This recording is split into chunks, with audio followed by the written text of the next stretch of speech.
dive into nutrition, one of my favorite topics to talk about, because this is so important to learn about what we're putting in our bodies that is giving us our weight loss results.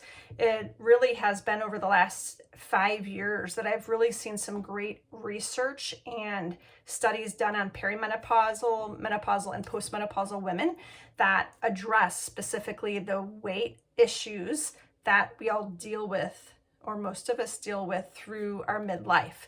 But now we have some great evidence on several different tweaks to our nutrition and things that we can be eating that will better align with our nutritional goals during this phase in our life. Because what we ate in our 20s and 30s and we're able to maybe keep that weight down is absolutely not what we can continue to do through midlife if you're wanting to lose weight. So this topic is huge, and I could spend days and days and days and weeks talking about it because there is so much to learn about nutrition.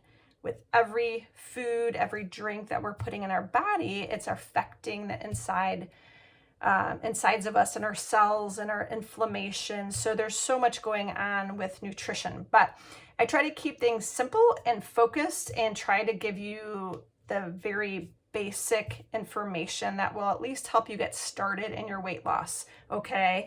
So the first thing is I want you to think of food as your medicine.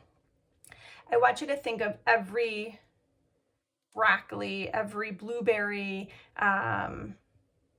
any food that you put inside of your body, think of it as medicine, because it has properties and nutrition in these foods to help our body function normally.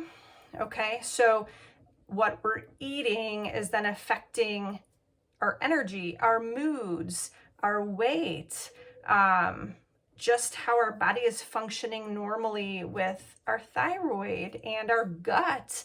And there's so much involved here, okay? But so think of your food as medicine. It is so important what you're eating, okay?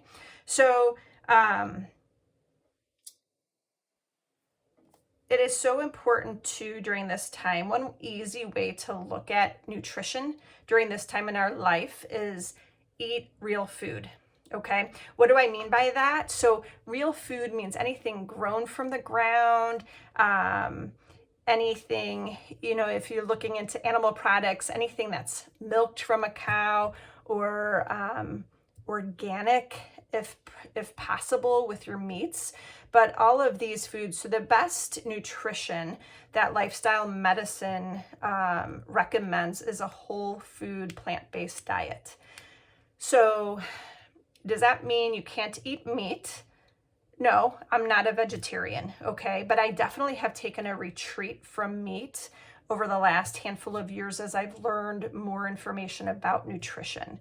So that is one thing to remember. Just eat real food.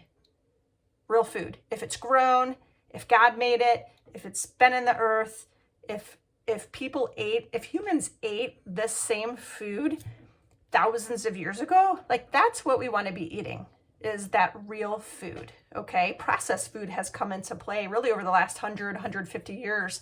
And that's when we've started to see obesity levels rise over really since the 70s, 80s is when those levels are rising, because us Americans are eating more and more processed food. So going back to the basics, making this simple, eat real foods, okay?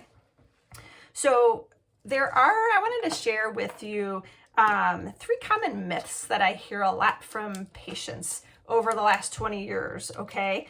So one myth is that we can't get protein, or that we can only get protein from meat. That is not true, okay? So there are so many great plant-based sources of protein that a lot of people do better in their gut and the way they feel with eating their protein from mostly plants. So that's one thing. The second common myth is fats are actually healthy for us, okay? I feel like a lot of us were raised around like during the 80s when we were told fats are bad. We're doing these low fat diets, stay away from fats.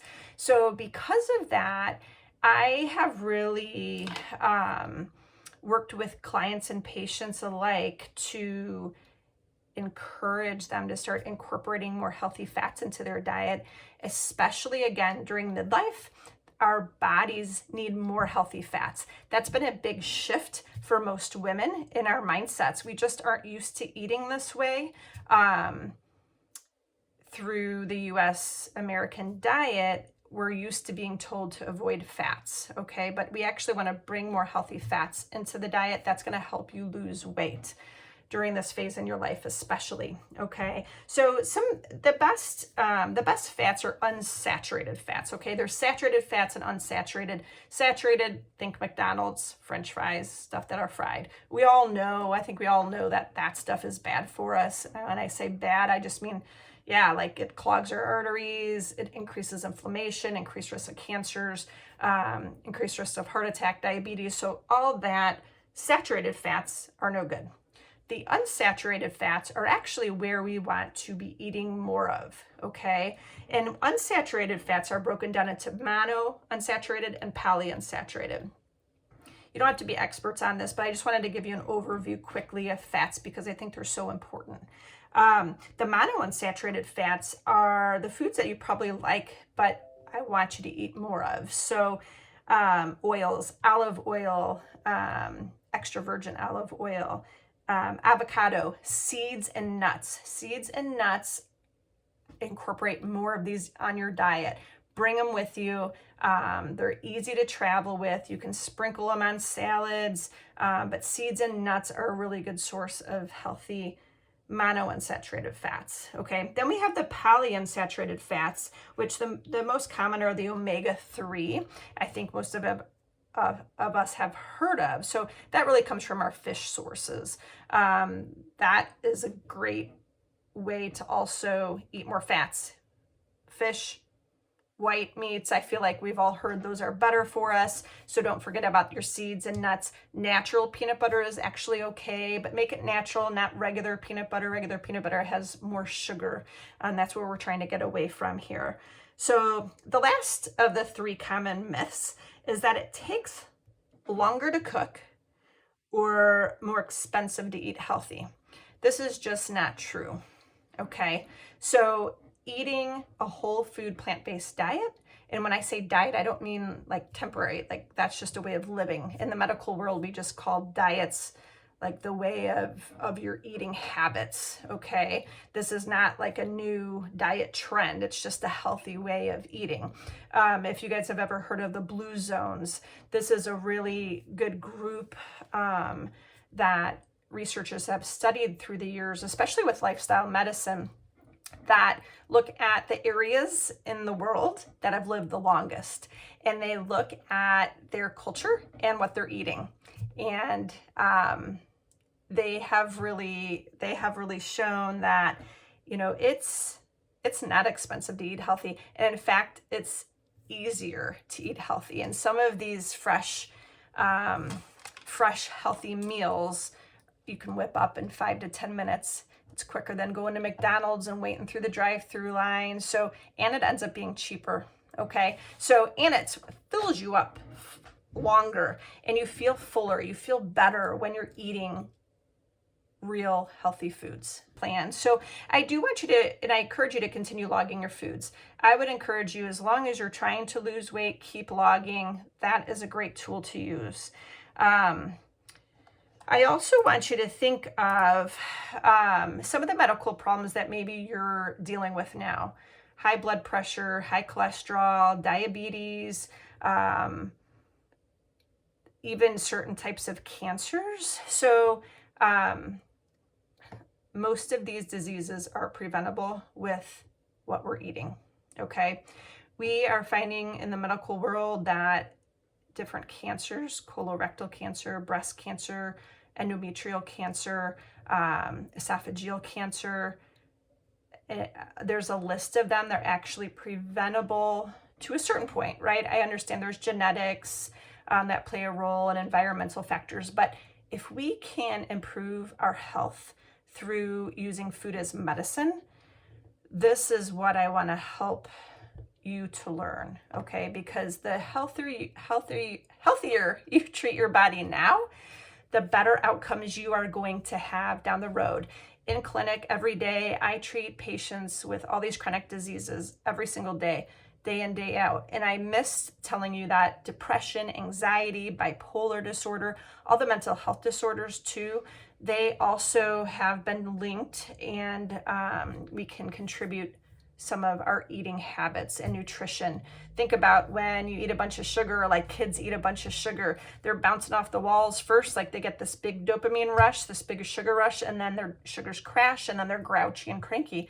Same thing that's happening to us. So the more we can eat foods that level off our glucose spikes and our body's response to these foods, then we have the less up and downs of the moods as well.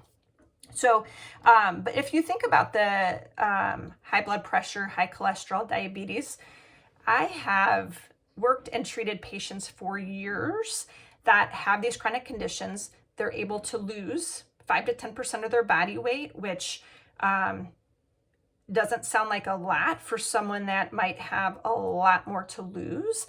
But if you can just lose 5 to 10% of your body weight and maintain that weight, you're at much less risk of heart attack, stroke, diabetes, high cholesterol, high blood pressure. And in fact, I have worked with tons of patients through the years that as they've lost this weight, they can then get off their blood pressure pills or their diabetes pills or their cholesterol pills. So you definitely want to do that and work with your provider. If you are considering doing that as you're losing weight, you want to make sure you're connecting with them too, to make sure they are okay with that. Because we want to look at nutrition, which is so important, okay? But we need to look at our whole body, right? We need to dive into moving, physical activity, walking more, moving more, lifting more heavy weights. I'm not encouraging you to be a bodybuilder. If you want to, great. But the more weight-bearing exercises you can do through this time in your life will only help you out even more. But looking at nutrition, exercise, stress management, how are you handling the stress in your life right now? Usually midlife women, we're thrown at everything, kids to parents to our own careers, to our spouses, to just, I feel like the stress just piles on even more so. So we need to make sure we're managing our stress, or make sure we get good sleep. That is crucial, especially more now during our menopausal years. We need more better sleep, okay? Avoid risky substances. So you wine drinkers, you beer drinkers, we really need to talk about that. That is not, so I like my glass of wine. I can't say that I'm not at the point that I want to stop drinking alcohol completely, but that is so important because it affects our sleep during these menopausal years. And the more anxious or more stressed we get, I see more women, they grab to the alcohol to help self-medicate their anxiety, but then that makes you not sleep well. And then, so really we need to really be backing away from our alcohol. That's a personal thing if you want to quit or not, but the less the better with alcohol. Definitely no smoking, no drugs. And then social connection. So that sixth pillar of health is getting connected and staying connected. These are the years, go out in your groups of friends, get together with other girls, making sure that you're in fun groups with your kids, because that is so important to have that connection, especially with other women your age that can share the same problems we're all dealing with going through these menopausal hormonal years. Who's even ever heard of a legume? If you have, I'm proud of you. Okay, this is definitely a newer food that I've come into, I've encountered in the past 5 years. I'd never heard of what a legume was. So, but those are like your beans, your lentils, your chickpeas, which also makes hummus. So these legumes are super foods for us. They're super healthy for us, and they're carbs and their proteins as well. So I just want you to be familiar with it, and I want you to get curious about these foods. Like, what more of those foods? I want to learn more about that. I want to learn how to incorporate these types of foods in my cooking, because believe me, I grew up in a home that I don't think my mom cooked much at all. So, and if she did, it was just like reheating things. So I never really knew, and I never grew up learning how to cook. So I definitely have been on this learning curve the last 20 years, especially since I've had kids, where I've really taught myself how to cook more. So you can learn about all these new foods, learn how to cook them, and that's it for